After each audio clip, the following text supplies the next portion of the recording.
I'm Jen, and welcome to Blythe Bags. Today I have a really cool Blythe unboxing to do. This is Doronjo meets Blythe. She was a special edition release in January of 2009 to coordinate with the 30th anniversary of Yatterman. Yatterman is an anime series that premiered in Japan in 1977. And they did a reboot to coordinate with the 30-year anniversary in 2008, and they did 60 or 62 episodes in the reboot, as well as in 2009 there was a live action film, and she is more closely based to the film version because they had to like modify her costume. So, and in the film, Doronjo wears, Louboutin boots, and they have the red bottom boots in here, which I think is so cute. And I actually have my Doronjo sweatshirt on, my hoodie that had to come from Italy because there is not a lot of Doronjo or Yatterman merchandise in America in 2026. And apparently there's a big cult following in Italy, which I think is cool because I'm an Italian American. So I love to hear that. And like I said, she was from '09. The series is excellent. If you do not watch anime, or you haven't heard of that particular anime, which I didn't. I just kept seeing her as I'm doing Blythe research, as I said in many of my videos. I'm a newer collector since the summer. And she kept showing up, and then I wanted to learn more about her. So I started watching the 2008 series on YouTube. All of the episodes are available. They're not English dubbed, so you have to, if you don't speak Japanese, you have to do the closed caption into English. But it is a series that was for children, but not like very young children. It's really cool to follow. It kind of reminds me a little bit of Where in the World is Carmen Sandiego, because their missions take them all over, not just places in Japan. It does take them. I have seen a few episodes centered around different Japan, areas like Osaka. There was one about Tokyo Tower. There was one up in Sapporo with the winter festival there. But it also takes them to Egypt, and they learn about the pyramids and the pharaohs. It takes them to Paris. It takes them to Las Vegas. I've seen they go many different places. And Doronjo, she is the head of the Dorombo gang. And that gang consists of Doronjo. She is the leader. And she has two henchmen, Boyaki and what is his name? Oh, Tonzora. I remember Boyaki because she yells at him all the time, so you can remember his name easily. And there is a deity, like a Japanese deity that comes to them in the form of a red skull, and he gives them their mission of every week. And they are bad villains. And when I say bad, I don't mean evil. I mean bad at what they do. They get foils every week. The episode always starts with them, the three of them, doing some kind of scheme, and they swindle people out of money. That seems to work for them, but past that, it doesn't work. They get foiled every week by Yatterman. Yatterman consists of Yatterman 1, who is a high schooler boy named Ganchan, and his sidekick, Yatterman 2, which is a girl who has a crush on him. Her name is Aichan. And then they have a giant robotic dog called Yatawan. And the villains in the series have completely overshadowed the heroes. In fact, I've seen articles written about it and some YouTube videos that say these are like the coolest villains you've never heard of. And like I said, I never heard of them. I just kept seeing this particular Blythe and wanted to know more about it. I'm on episode 12 of this series, and I'm really enjoying it. I will watch the live action, but it's like 2.5 hours long, and after work all day, like a 20-minute anime is perfect to watch, to unwind and watch. So I'm enjoying it a lot. And she has a lot of pieces in this stock. She has this headpiece that she wears like when they're, on the missions. I'll show a picture of the Dorombo gang. And when she's not wearing that, when they're doing other things, she wears these cat eye glasses. That's her disguise, so people don't realize it's Doronjo. And it comes in here also. Also, like I said, the boots with the red bottom. So I'm looking forward to unboxing her. As I said, she was from January of '09. She was released. Is one of 3,000, so she's a limited edition. And I paid over $400 for her, which is actually a very good price. And the only reason why I paid that price is because the box has a tiny little dent. I will show you. This dent here, I don't even know if you can see it. All the other corners are nice and sharp. She's not been, untaped. She's not been removed from the box. But this to a collector is a big no-no. Oh, and while I have her up close, I don't know if you can see her eye. She has the heart, the hologram in her eye. So cool. So this tiny little dent in the box allowed me to get her at a good deal. As I said, I paid over $400 for her, 400. The shipping was very expensive. It was 10,000 yen. Typically from Mandarake, you're looking at 8,500 yen, but I think it's a big box and it's kind of heavy. I think because the pieces are all like, pleather, that it's heavier than typical Blythe box. It's very heavy. And as I said, I'm looking forward to getting her out of the box and seeing what she looks like out. She has a lot of special features, and let me see what it says about her, because I ordered her. She was part of my birthday Blythe bonanza, and I didn't remember all of the stats for her.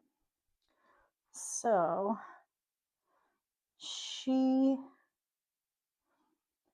a limited edition, as I said, $3,000. Her release date was January of 2009, and her price at that time was 16,590 yen. The conversion was a little wacky at that time. I did the conversion to 2009 yen to US dollar rate. And at that time, I guess the yen was worth more than the dollar. So she was over $200 at that time. Now the dollar is worth more, but I still paid more because she is a limited edition from 2009. She's complete. Of course, she's sold out by now. And it just inflates like everything else collectible. So her face type is radiance. Her skin type is natural. Her makeup is light brown eyeshadow, light pink lips, and light pink blush. Her eye color is that vivid pink, the center with the heart-shaped hologram that I showed you. And she has dark green left facing, cobalt blue center facing, and brown right facing, all special colors. Now in the series, she has blue eyes. But I think that is really cool with the hologram. And her hair color is a two-tone yellow and blonde. And as I said, she was released in 2009. So she's been in this box a while. And the only thing with all the pleather is that it tends to break down over time, just like you and I, if we buy something that's not leather, it doesn't last very long. But the good thing about this particular Blythe is she was wrapped in her plastic. I removed it for now, and then she had a white cardboard that covered this whole window, so no light can get in, and light is what breaks down that pleather. So she should be, pretty protected. From what I can see from the outside of the box, she looks great. And I'm going to be pairing Doronjo with a Marvel by Coach bag that is the Captain America Tote bag. And they released that it was Christmas of 2020 during the pandemic. And I had that bag signed by Captain America himself. It says to Jen from Chris Evans at an Ace Comic Con event. So I didn't know what I was going to do with that bag. I've had that bag for a while, and it still has like all the wrappings, the Coach tag, and everything. I got the bag for Christmas, and then in 2021, they had this signing for Ace Comic Con. I was supposed to go to the Ace Comic Con. That was in March of 2020, but of course it got canceled because of the pandemic. And then they were doing stuff that you can send in and have signed. So I had that signed, and I'm going to pair Doronjo, the Villainess, with Captain America. Unfortunately, she would not win the battle, not with the henchman she has. So let's go ahead and see what she looks like outside of the box. Okay, well, here she is inside the box. You can see the holographic eye a little bit better now. You can see it's got that heart. So cute. Here she is. It says Yatterman on the top, Doronjo by Blythe, but the way that it's known to collectors is Doronjo meets Blythe. And she's a Takara Tomy doll, as I mentioned. And now we're going to go ahead and see if we can get her out of the box. Let's see. Okay.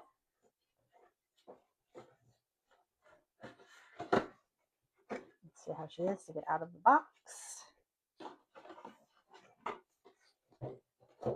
so excited for this doll. Once I started doing research on her, because I kept seeing her everywhere, and I'm like, what is this doll? Who is this superhero or villain? And then I found out she was a super villain. Okay, there she is. So cool. Okay, so here she is. Oh, she's beautiful.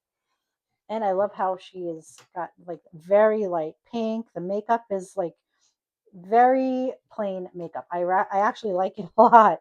And you can see her boots here. There's her glasses. It's so cool. Okay, so now comes like the tedious part that takes forever. So I'm going to go ahead and try to get all this cut up, and then we will get her out of her box. Okay, so I think I've cut enough to get everything out. So let's start with her stand.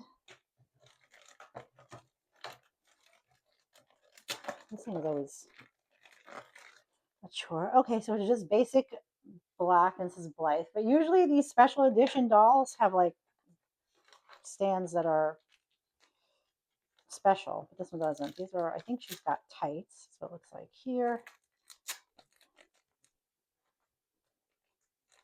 Oh, they're like fishnet kind of tight. They look like fishnets. Yep. So she's got like fishnet stockings. Cute. Cute, cute. And then, I don't, gloves, I guess? Leather gloves. I got to really look at the pictures of this doll. Yeah, leather gloves. Here. Yep, leather gloves. And then here's her. Boy, that's a big piece of tape. Her boots with the red bottom. She got little Louboutin boots.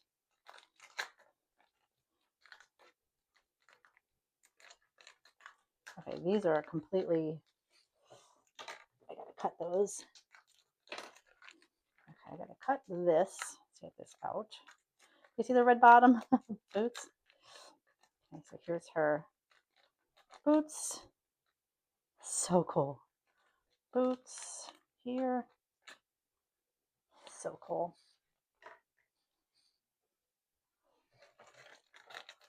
Here's her glasses. I love it because these are definitely part of the series. Like I said, when she has the glasses on, she's not recognizable as Doronjo. So here's her glasses. And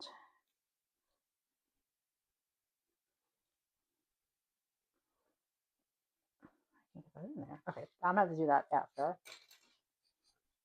And then here's her. She has a mask. This doll comes with a lot of stuff.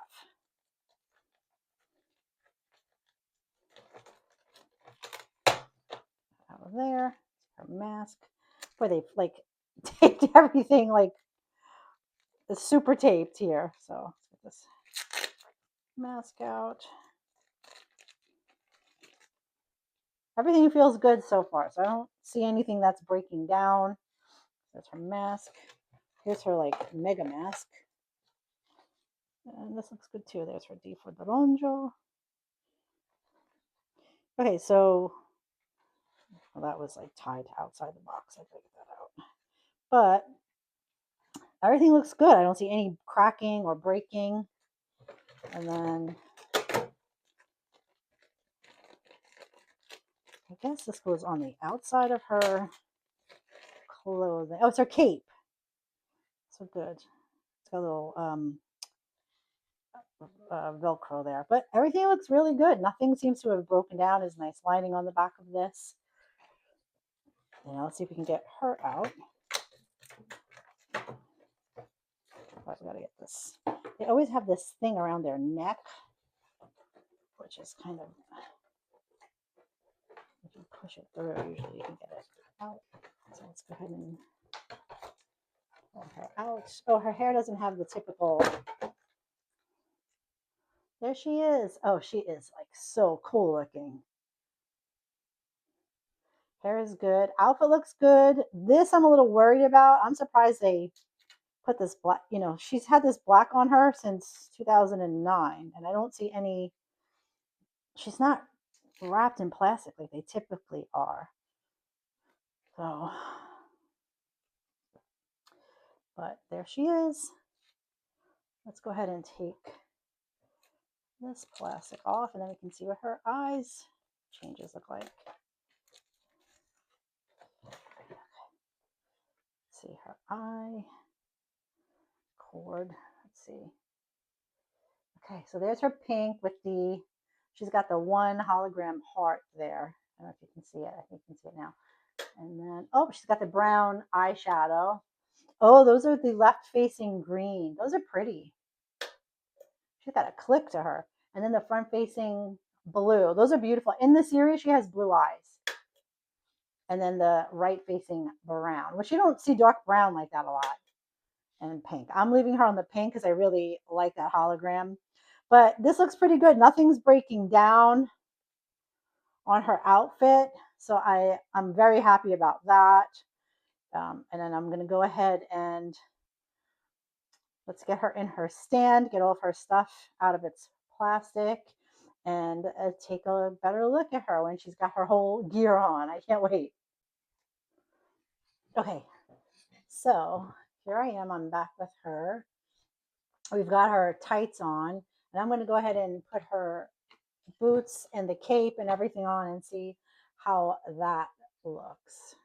I'm actually very happy with her hair, and she does not feel sticky or anything. The tights were a little hard to get on, but they're like true fishnets. There's like no elasticity to them, so I didn't want to pull at them too much. I didn't want to get like a tear or a rip. So I'm going to go ahead now and put all of her accessories on and see how she looks when she's dressed as the supervillain. Okay, so I was able to get these leather kind of chaps back on her, which wasn't that easy. And they have Velcro in the back, so let me go ahead and Velcro those close. One's closed. And then her boots, I don't think they tell you which is the left or the right, so we're just going to have to wing it. That could be right.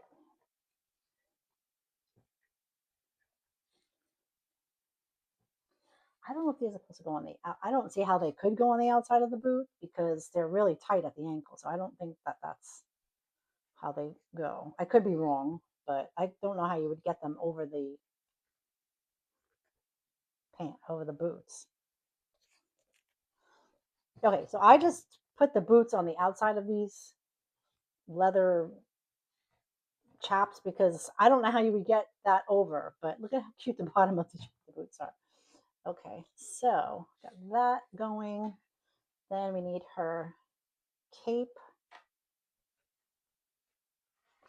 Okay, well, I've got this was not as easy as you would think.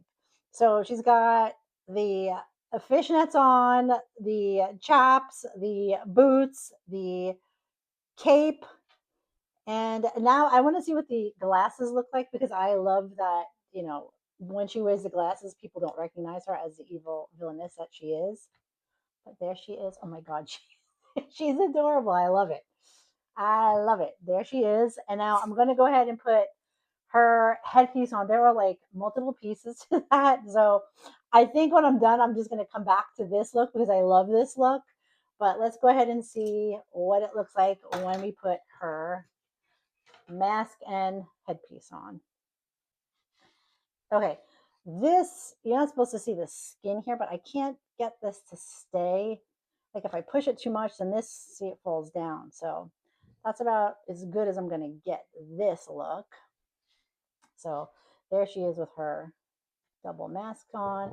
Again, I think she looks far cuter with her glasses on. I love the look of the glasses. And there she is. I think that is adorable.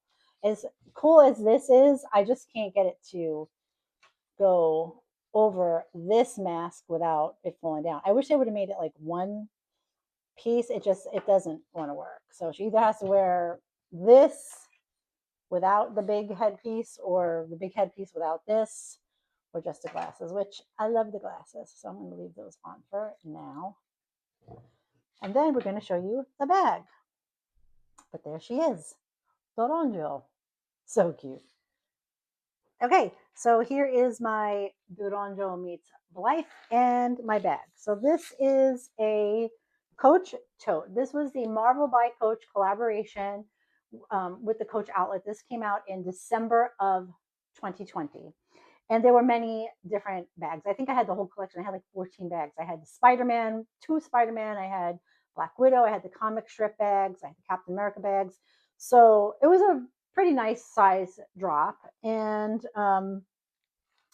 in March of 2020, as I said, I was supposed to go to Comic-Con in Boston. That got canceled because of the pandemic. And I had meet and greets with Chris Evans, Chris Hemsworth, Tessa Thompson, and Tom Hiddleston. It was an amazing thing. I had to be like to the second on the computer to get those. And I did get them, but it never happened. And then a year later in 2021, it was the beginning of 2021, Ace Comic Con announced they were going to do an mail-in autograph with Chris Evans. So you could either mail something into them and have it autographed, or you could just like get a standard picture, whatever. But they were very nice. They worked with me. I told them what I was sending in. I was able to, I purchased extra insurance to make sure it got to them before the signing. And I was able to get this signed. And I will show you. It says, to Jen from Chris Evans. There is a Coach. As you can see, I haven't ever used it. It has the price tag still on there. The leather handles are still wrapped up. The inside is still brand new. And actually, I have a sticker for the certificate of authentication, and JSA, who does all of that for the Comic Cons, they also authenticated the signature at the time of the signing. So I didn't have to do anything after. But this is the bag. And I thought it was really good, match for her, since she's a super villain and he's a superhero. I thought that would be a cute match. And I hope you liked learning about Doronjo today. And if you get a chance, check out the series. It's Yatterman 2008. If you look on YouTube, you can see all the entire 2008 series is on there. And it's really good. I haven't seen the 1977 version, and I haven't seen the live action yet, but it's on my to-do list. But I'm actually enjoying the 2008 animation a lot. So that's what I have for you today. I hope you enjoyed it. And I'm going to go ahead and style them together now, and then we'll see you the next time. And I'm so happy with her. She's one of my birthday Blythes. My birthday's next week, and I'm so happy that I got her. So I hope you enjoyed learning about her, and think she's as adorable as I do. And I will see you the next time. Well, here she is, Doronjo meets Blythe, with my Marvel by Coach Captain America tote bag that is signed by Chris Evans, who plays Captain America. And she's just adorable. I love that they did the red underneath of the cape and the red underneath of the boots, like she's wearing Louboutins like she does in the live action film, and the glasses. Such a great little accessory that, they always go the extra mile with Blythe, and how the clothing and accessories are. They're really top notch, and that they did the glasses that are a big part of the character, I think is great. So I hope you enjoyed learning about Doronjo today, and we will see you the next time.